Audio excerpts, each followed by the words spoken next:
ለምንድነው ማታዬ? ስለማፈቅርሽ። እኔን ከማፍቀር በፊት መጀመሪያ ይኖርክ። እሺ ፍቅር ካለኮ እሱ ቀርቶ የመጣ ነገር እኮ።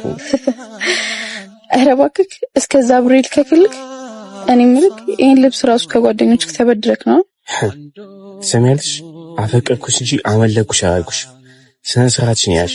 ምን ልትሆን ነው? አንተም ትቆጣለህ እንዴ? መጀመሪያ ፍቅር ላይ ከመንጠልጠል በፊት በቀን 3 ጊዜ ብላሽ። ደሃ ሲሰራ እንጂ ሲያፈቅር አያምርበትም። ድህነቱን አሞይ ከበላብ መጣውሽ። መጀመሪያ ኑሮህን አስተካክልሽ። ደሃ ያለለትልኖ እድሜውን ሲገፋ ከቶ በሕይወቱ ማነው